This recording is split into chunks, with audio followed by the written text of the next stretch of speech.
Good evening, I'm Christian Esguerra, and welcome to this episode of After the Fact, where we get to see things more clearly and we get a better sense of the truth. Let's begin by dissecting the news.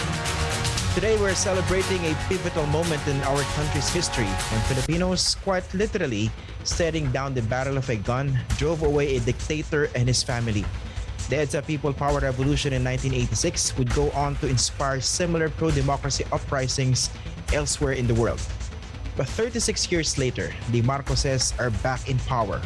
Not that they actually left anyway, but the son and namesake of the late dictator Ferdinand Marcos, enjoying significant leads in pre-election surveys, is in position to reclaim Malacanang. Now, one of the prevailing narratives being peddled today by its loyalists, the so-called golden years. Tonight, we'll debunk this lousy myth. We'll speak with two key officials, a former central bank governor and a former finance secretary who helped fix the economic mess left behind by Marcos and his cronies. Now, be part of our discussion. Send us your questions and comments on our YouTube live chat or tweet us using the hashtag #ANCAfterTheFact. Joining us tonight is former Philippine Central Bank Governor Jose Cuisia Jr. and former Philippine Finance Secretary Jesus Estanislao. Good evening, gentlemen, and thank you for joining us tonight on the program. Good evening, Christian, and thank you for inviting us. Okay, people are celebrating the 36th anniversary of the EDSA People Power 1. That pivotal moment when Marcos was driven away. I'd like to start with a question regarding the kind of life under Marcos, the kind of economic conditions that we had, especially during the closing days or years of the Marcos regime, and the kind of mess that he left behind. I'd like to start with Mr. Estanislao. Well, not just the closing years, but many years before the closing years. We were under a regime of controls, very tight regulation, and the people who were running the government made sure that the rules and the regulations were in the favor of friends, cronies, family, and relatives. It was not Filipino first. It was family first, friends first, and cronies first. So it was a government where everything was stacked up against everybody who did not belong to friends, family, and cronies. So competition was not allowed. And how did that exactly? Yes. So there was no semblance of competition because the cronies were basically or practically favored. But how did that kind of policy, that kind of scenario affect the ordinary Filipino at that time? It simply means that if you wanted to get dollars in order to travel abroad, you cannot easily get dollars because the dollars were reserved for the privileged. If you are an ordinary businessman and you wanted to get some credit from DBP or any one of the financial institutions, credit was reserved for the privileged. So they had all of the benefits stacked in their favor and against everybody else. And the best example of that would be for the ordinary person. You could not easily buy apples, grapes, oranges outside of Christmas because that was not allowed in. That was part of the rule. And why? Because dollars were rationed, and in the rationing of dollars, who do you think would get first crack at getting dollars? And how bad were the foreign exchange reserves of the Philippines at that time? They were very bad, and maybe Governor Cuisia can tell you exactly where we were. Okay. When Governor Fernandez took over in 1984 from Governor Laya, he found out that the international reserves of the Philippines had actually gone to zero, actually below zero, because we ended up with a minus 400 million in terms of reserves. So that meant that we owed the foreign banks 400 million. And this is why they were very upset with the Philippines, because you will recall that the IMF discovered that the central bank was finagling with the figures, and they were overstating, they were window dressing the actual position of the central bank. So when he had a special audit done, Governor Fernandez found out that it was not just zero international reserves, minus $400 million, which we owe the banks. How did Marcos get away with this? The fact that the foreign exchange reserves are overstated, I think in the vicinity of $600 million. How did this happen? Well, this is why we could not borrow from the international market. For 10 years, we were absent from the international financial markets. The multilaterals stopped lending to the Philippines, the IMF, the World Bank, the ADB. This is why we were in such a deep trouble, deep hole at that time. And it was really very excruciating for the officials like Governor Fernandez to be able to convince the banks that we were still a credit-worthy country. They did not believe us. So our credibility was really shot. Okay. I'd like to go to Secretary Stanislao. Let's talk about the companies that were farmed out or given away to the cronies and the loans that they took and what happened to those loans afterward. Well, my first assignment in government was with DBP. It was a bankrupt bank. When I took over, more than 93% of the assets recorded in the books of DBP were non-performing assets. So when we had NPAs running around, the communist insurgents, the countryside, we had the worst kind of NPA in our banking system. In the case of DBP, I can tell you, I was faced with a set of books whose assets were non-performing. More than 93% of the books, of the assets listed in our books were non-performing. So eventually we had to foreclose those assets. And who are these? They were the cronies and the relatives of the people who are in power at that time. Mm-hmm. How about the loans that were guaranteed by the Philippine government? What happened to them afterward? The National Treasury had to assume them because in effect they were guaranteed by the National Treasury and therefore guaranteed by the Philippine Republic, and therefore they became public debts. And of course, the Philippine government had to come in to infuse money into both DBP and PNB because they were practically bankrupt, as Jess was saying, no? Okay. Now, in case of DBP, Christian, you might want to know Go ahead. that the Philippine government at that time had to infuse 10 billion pesos of 1986 money into DBP so that it would continue to operate. And by the way, the same amount was infused into PNB. So between these two institutions alone, which were bankrupt, out of the people's money, we had to put in 10 billion pesos of fresh capital separately into PNB and DBP. Okay. Let's talk about the bigger picture of the foreign debt and how long did it take for us to actually pay off those foreign debts incurred during the Marcos years? Well, when we came in Christian, we had to restructure. Actually, the restructuring was initiated by Governor Jogo Fernandez. But as you know, he was ill. So when I took over in February 1990, we continued the negotiations and we had two tranches. About $11 billion for one tranche and around $6.8 billion the second tranche. These two tranches involved debt restructuring as long as 25 years. So we also got new money from these creditors, but it took a lot of effort to be able to convince them to give us $100 million. That's how bad it was. It was so difficult to raise $100 million, new money at that time. But finally, we were able to convince them and they signed the restructuring. There were 330 creditors, by the way, but we were dealing with a committee of around 12 bank creditors headed by Manufacturers Hanover Trust. So it took us quite some time to be able to convince the creditors committee to restructure the debt. Now, of course, how long did it take? As long as 25. Not all the debts were restructured for 25 years because those debts which had a haircut, in other words, a 50% haircut, the payment period was shorter, 15 years.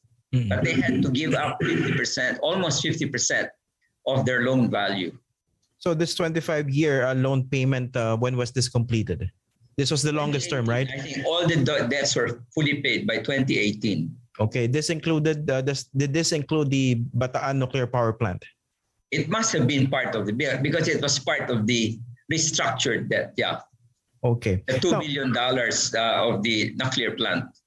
now, if this was the case during the Marcos years, I'd like to know what goes on in your mind. For example, Secretary Jess, whenever you see and hear people saying, "I'd like to go back to those Marcos years because they represented the golden years of the Philippine economy. Life was much better at that time."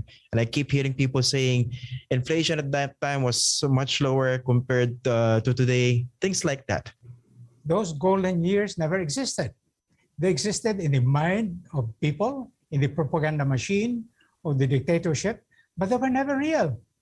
Take a look at the life of ordinary people. If you wanted to fly Philippine Airlines to various destinations, for example, Singapore, you could not easily get a ticket because the seats were rationed, because Philippine Airlines was a monopoly. There was no competition. Take a look at now.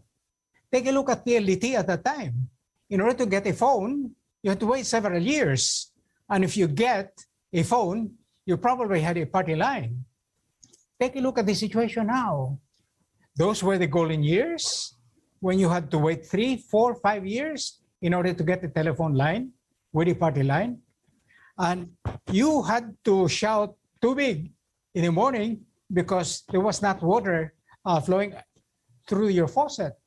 And now we have, after privatization, the liberalization program that we initiated, you now have water all throughout Metro Manila. So these are some of the benefits that the change has made. Going back to the past would be a terrible situation for us because we were really a dark third world country out in the dumps. Christian, let me add that, they talk about inflation. We had hyperinflation. And in fact, I recall I was still in the private banking sector when the Jobo bills were issued. And the interest rates on the Jobo bills went as high as 43%. We bought a big bulk, about ₱1 billion worth of Jobo bills for our bank. Of course, after about a week, it went down to 37, 38%. But it went up as high as 40 because they had to bring down the hyperinflation. So, they tell you the inflation was, so that is not true at all. And how true was that Marcos even bankrupted the central bank? Well, precisely the bank had no reserve, zero reserve, minus, as I said earlier, it was negative 400 million. So it had 1984. So you had to restructure. When Jobo left in 1990, he was able to bring it up to about $1.6 billion.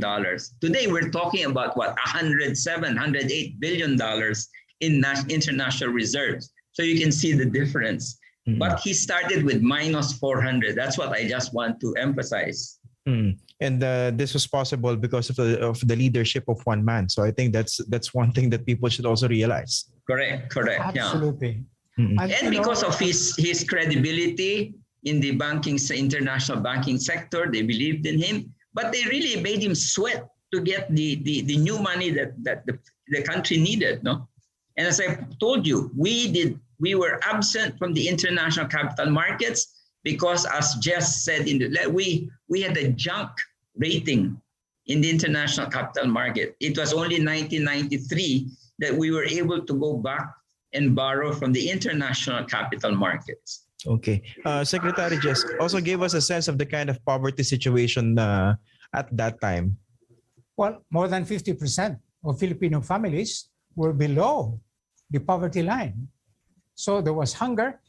Quite frankly, when you have hyperinflation and you have interest rates that high, most of the companies cannot operate.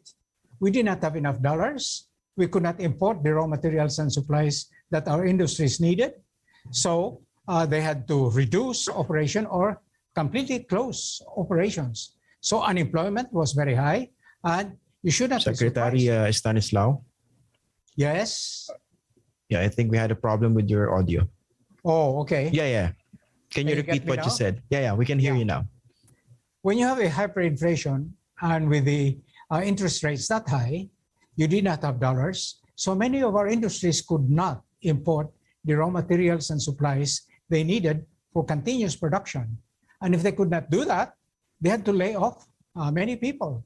Unemployment was very high. Therefore, poverty levels were very high. And when you have 50%, more than 50% of Filipino families living below the poverty line, your economy is in crisis. And the gap between the privileged few, the families, the cronies that were privileged, and the ordinary people was getting wider and wider and wider. And how long did it take for the subsequent administrations to actually put things in order? Okay, when we took over, eventually 3 years after, from 50%, we're able to bring it down to 40, eventually down to 35. That was more or less the level during the presidency of President Cory. After that, because of the reforms, we're eventually able to bring it down to below 20%. Now, recently, because of the pandemic, it has gone up slightly beyond 20%. But mind you, during the Marcos years, you have more than 50% of your family, Filipino families living below the poverty line. Okay. Now, of course, others are arguing that, okay, granted, actually, what you said were true. But of course, others today would like to differentiate between the father and the son. So that was the administration of the father. That was the regime under Marcos Sr. And we're now talking about Marcos Jr. So how do you respond to those who are saying that, why don't you give the son a chance? Governor May I Quisha. react to that, Christian? You know, he was governor of Ilocos Norte, correct? Yeah. And where is Ilocos Norte? I think Sir Josmeña pointed out in your program that Ilocos is still not a first-class city, you know, so first-class province. So why? What was he able to accomplish? I don't see any concrete accomplishment, in fact, by Marcos Jr. And when you look at his track record, there's not much to talk about. So he keeps talking about the track record of his father, right? Okay. Now, Secretary. we really have to think in terms of the Philippines today, a possible post-COVID Philippines, and the requirements moving into the future. That requires quite a lot of personal discipline. That requires quite a lot of commitment, a good knowledge of economics, and then the ability to get as many sectors, including the private business sector, to work very closely with government. Now, all of these things will require a very significant type of leadership that we have not seen during the Marcos regime, neither have we seen in the Son. So when you look at the Philippines today and the demands of the Philippine economy moving forward, one really has to wonder, what could we be going with a Bongbong presidency? Okay. So I understand you and other officials or former officials have come up with your own set of recommendations, right? And with those recommendations, you have decided to endorse particular candidates. And who are they? Governor Quisha.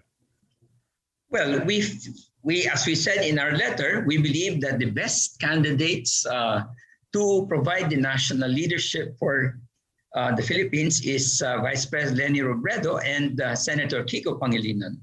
And how did you, of course, put his name there? But he, of course, we believe that Senator Kiko will be a very good tandem with Vice President Leni. talk to us about your selection process? Si Secretary Stanislao talked about the criteria that you wanted the next leader to have, right? But how about the selection process? Did you also, of course, consider the other candidates? Yes, the big problem, go ahead, Christian, is that when you think about the problems and the challenges of the Philippines, we cannot just go back to the past. We cannot do the same things the same way we did in the past. The crisis gives us an opportunity to do something much better. And what is that much better? Three things, absolutely. The first one is we begin focusing on our natural and human resources, which we have been frittering away. We've not been giving any attention. Now, of all the candidates that have said anything about natural and human resources, only Leni Robredo, because she's an economist, has said something very meaningful. Now, when you begin talking about the stewardship of our natural and human resources, there's one element that is demanded by its post-COVID world, And you know what that is? Very increased productivity. We should be able to extract quite a lot of value added from our land, from our fisheries, from our marine resources, and forestry. Now, who of the presidential candidates would understand productivity and competitiveness in the world? These past several years, during the Noynoy Aquino administration, our productivity has been going up. Since then, it has gone down again. We qualified under the Millennium Challenge Corporation with very high standards. Since then, we've been ousted from that list. Now, what we need would be a presidential candidate and a new leadership that will bring us back to the international global stage where we can begin competing on the basis of our productivity. And did you also go through the individual campaign platforms or programs of action by the different presidential candidates? Absolutely. Most of the presidential candidates look at issues from two standpoints. First, it is as though the issues are separate and independent from one another. You can just box them away, you can punch them away, and that's that. And by throwing quite a lot of public money into each one of the problems. That is not the way to go forward, because many of these issues are very closely interrelated with one another. Now, to strike on that relationship, you need an economist, transformative mind to be able to make the connection. And the second thing is to rally all sectors of the community behind a program of genuine transformation in the next 6 years. And we have not seen that in any of the statements or the platforms issued by the different presidential candidates, except for Leni Robredo. Okay, Governor Quisha. Well, as we pointed out in the letter, we looked at her character, her commitment, and her competence, which really stand out when you compare her to the other candidates. And this is why we said towards the end of our letter that we believe that she is the candidate that has all three characteristics, and that she is the best candidate in our view to become the president of the Philippines. Now, if this is your, you two gentlemen, this is your assessment of the Marcos years, and basically the statements that you have been giving out throughout this interview could also serve as a warning as to what to expect under the Bongbong Marcos presidency. How then do you explain this immense popularity by Marcos Jr., at least based on the surveys? I cannot speak very much about popularity because that's surveys and whatever have you. But my sense is that we Filipinos, especially today, we're commemorating the 36th anniversary of EDSA. What did we accomplish in EDSA? And what do we hang on to in order to build a Philippines for our future and future generation of Filipinos? That to me is the crucial thing. We cannot go on the basis of popularity, misinformation, lies, trolls, and whatever have you. We have to take very seriously the needs of the country and the demands of the Philippines, very much in line with our dreams and aspirations as a people. And I believe NEDA had done a wonderful job of putting together a document, Ambition 2040. Mm-hmm. That encapsulates, after interviewing 10,000 Filipinos or more, they listed the dreams and aspirations of Filipinos. And in effect, that requires a very significant effort moving forward with the commitment, the character, and the competence that we need in the President of the Philippines. Okay, same question for you, Governor Quisha.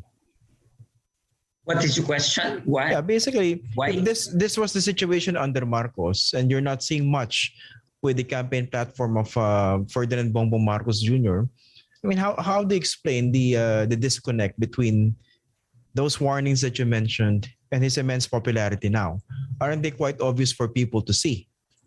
Well, they have been obviously using a lot of money to try to rewrite history. They have been using money to condition the minds of the Filipinos, to make them believe that the Marcos years were the golden years of the Philippines, which, as we have pointed out, are not true. But they have been doing this for the last maybe 10, 12 years, Christian. And this is why they have been able to some extent, I think, influence the thinking of particularly the younger people who are not really familiar with the martial law history, what happened during those martial law years. And I think to some extent our education system has to be blamed for that, because they did not provide the right kind of history to these young people. No? Okay, former Central Bank Governor Jose Cuisia Jr. and former Finance Secretary Jesus Stanislao, thank you very much, gentlemen, for joining us tonight on the program. Thank you, Christian. We're going to take a quick break. After the fact, we'll be right back.